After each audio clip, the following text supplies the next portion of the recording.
മാഷാ അല്ലാ, ആദ്യമായിട്ടാണ് കേട്ടോ ഒരാങ്ങള പെങ്ങന്മാർക്ക് ഇങ്ങനെ സർപ്രൈസ് കൊടുക്കുന്നത് ഞാൻ കാണുന്നത്. ഒന്ന് കണ്ടോക്കി.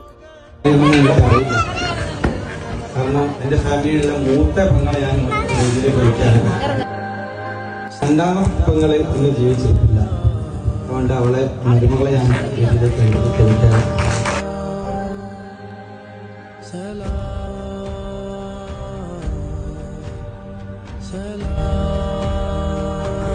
സർപ്രൈസ് ഗിഫ്റ്റ് എന്ന് പറഞ്ഞാല് എൻ്റെ ഉമ്മ മരണപ്പെട്ടിട്ട് 1 വർഷം കഴിഞ്ഞു. ഉമ്മ പോണ നേരം എൻ്റെ അടുത്ത് കുറച്ച് ഗോൾഡ് ഏൽപ്പിച്ചിരുന്നു.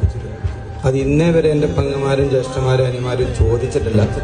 അത് ഞാൻ ഇന്ന് ഇവർക്ക് വേണ്ടി സമർപ്പിക്കുകയാണ്.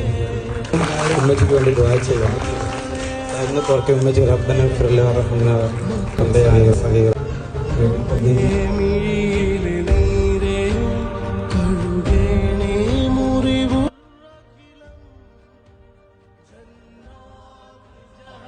മാഷാ അല്ലാ, നല്ല അച്ചടക്കമുള്ള കുടുംബം.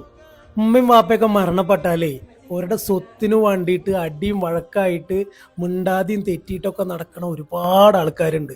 അവരെന്തായാലും ഈ വീഡിയോ ഒന്ന് കാണണം കേട്ടോ.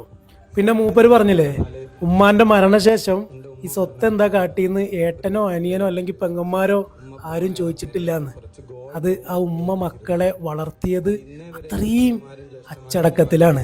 പടച്ചോൻ ഖബർ ജീവിതം സുഖാക്കി കൊടുക്കട്ടെ. എന്നും കുടുംബത്തിൽ ഈ ഒരു സന്തോഷം ഉണ്ടാവട്ടെ.